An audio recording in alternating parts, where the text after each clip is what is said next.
survol de la tempête, viens assombrir ton ciel bleu. Au lieu de baisser la tête, compte les bienfaits de Dieu.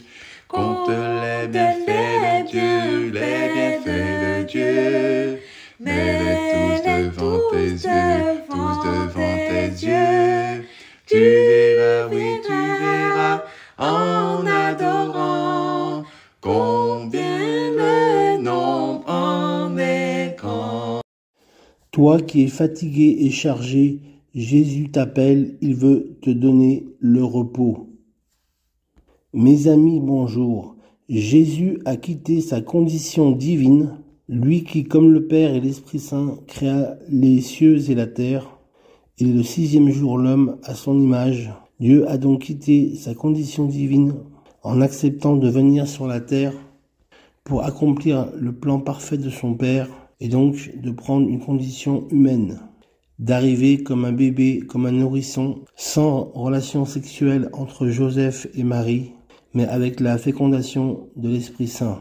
Marie a été avertie divinement par un ange, l'ange Gabriel, qui lui a expliqué le plan de Dieu. Elle l'a accepté.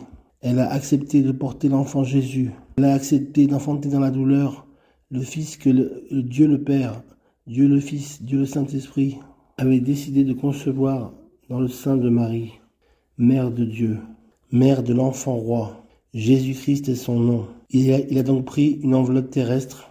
Il est né à Bethléem. Il a vécu à Nazareth. Il a exercé la profession de charpentier. Et à 30 ans, il a commencé ses dons et ses miracles, à faire des prodiges et des miracles. Amen. Alors, quand il a eu 30 ans, il devait faire face à des combats et des luttes comme nous, à cause de sa condition humaine. Il ne pouvait pas être Dieu comme il l'était aux cieux avant de venir sur la terre en l'an 0. Il est tout puissant, mais il devait accepter de vivre avec son corps terrestre, avec cette enveloppe que Dieu nous a donnée, où il y a des luttes et des combats. Parfois c'est difficile. Et quand c'était difficile, il se rendait à à Béthanie. Béthanie est un lieu de repos, de rencontre et de partage avec Marthe qu'il aimait beaucoup, sa sœur Marie et Lazare. Il aimait aller se reposer à Béthanie. Il aimait s'y rendre et passer du bon temps avec ses amis. Béthanie se trouve à 3 km à l'est de Jérusalem, derrière la colline du mont des Oliviers. Jésus donc devait faire avec son corps. Il n'avait pas le choix. Il n'était pas aux cieux, il n'était plus aux cieux, il était sur la terre. Dieu lui l'a envoyé sur la terre pour 33 ans. Vous me direz, c'est pas beaucoup, mais c'est vraiment beaucoup. Par rapport au fait qu'il n'était plus Dieu, il était Jésus-Christ le Messie, dans un corps humain.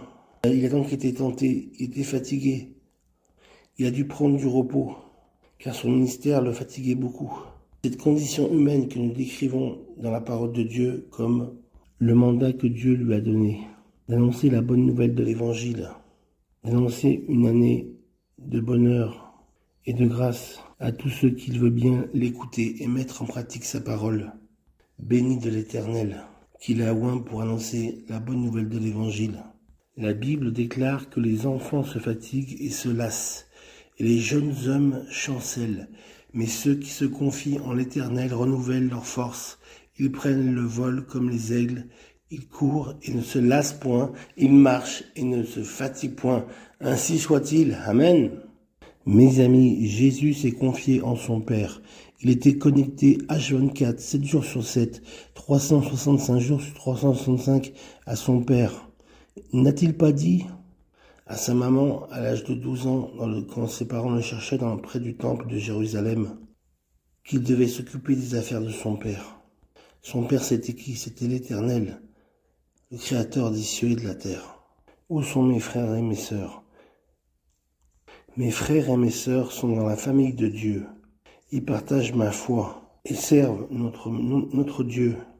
Mes amis, toi qui es fatigué et chargé, Jésus t'appelle, viens à moi. Toi qui es fatigué et chargé, et je te donnerai du repos. Amen. Ainsi soit-il. Mes yeux ont vu le retour de Jésus, notre Sauveur. Il apparaît sur la nuit en tout-puissant triomphateur. Et toute l'armée céleste fait escorte à ce grand roi. Il revient en vainqueur. Gloire, gloire, alléluia. Gloire, gloire, alléluia. Gloire, gloire, alléluia. Voici notre Sauveur. Gloire, gloire, alléluia. Gloire, gloire, alléluia. Gloire, gloire, alléluia.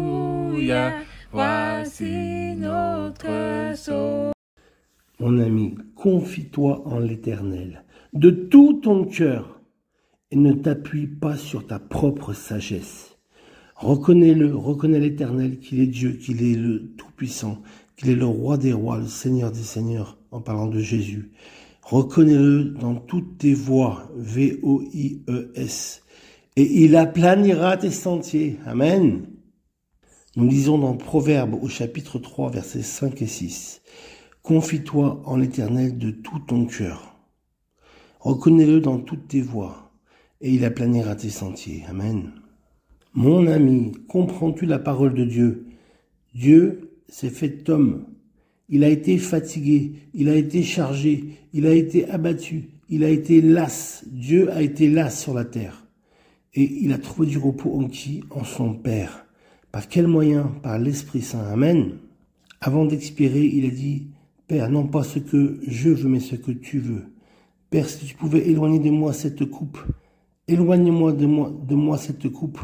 Quand il a prié avant la veille de sa crucifixion, avant que Judas vienne le livrer, accompagné des soldats romains, il a versé des larmes de sang qui annonçaient son sacrifice à la croix. Il a été cloué à la croix du calvaire.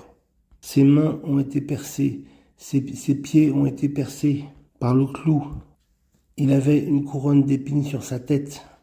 Il a agonisé sur la croix. Il a pris sur lui ma condamnation, mes péchés, mon jugement, afin que je sois réconcilié avec Dieu son Père. Amen. Oui, mes amis, Dieu n'a pas été toujours en pleine forme sur la terre.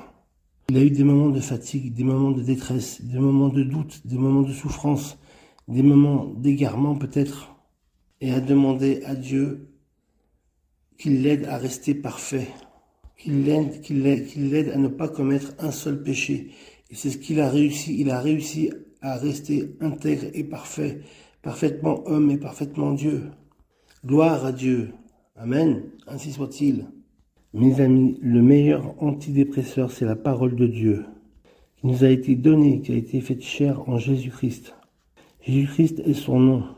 Il n'y a aucun autre nom qui a été donné au-dessus du nom de Jésus.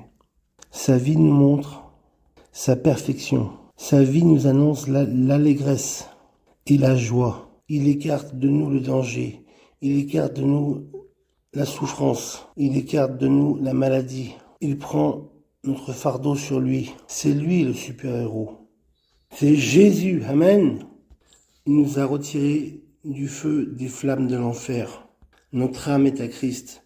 Notre salut est en Jésus par le moyen de la foi, avec l'action de l'Esprit Saint, par la volonté de Dieu le Père. Amen. Que Dieu vous bénisse, mes amis. Bonne journée. Veux-tu briser du péché le pouvoir? La force est en Christ, la force est en Christ. Si dans ton cœur tu veux le recevoir, la force est dans le sang de Christ. Je suis fort, fort, oui, plus que vainqueur, par le sang de Jésus. Oui, de Jésus, je suis fort, fort, oui, plus que vainqueur, par le sang de Jésus, mon sauveur. Je suis fort, fort, oui, plus que vainqueur, par le sang de Jésus. Oui, de Jésus. Je suis fort, fort, oui, plus que vainqueur, par le sang de Jésus, mon sauveur.